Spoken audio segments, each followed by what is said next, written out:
Assalamualaikum warahmatullahi ta'ala wabarakatuh.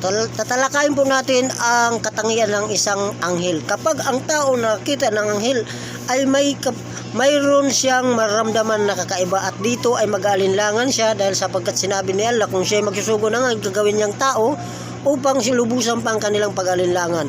Tingnan mo dito, mababasa natin sa Mateo 28:4, nanginig sa takot ang mga bantay nang makita ang anghel. Ang anghel na isa lang, at sila'y nabuwal na parang mga patay. So nakatumba sila. Ito yung sinabi, yung inuhuli si Jesus dito sa Juan 18:3. Jesus ng taga Nazaret, sagot nila, sino daw ang hinahanap ninyo?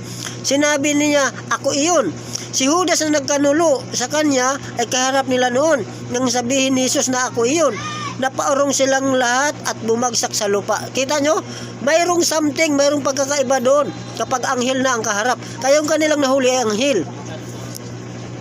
Das, may bakalas.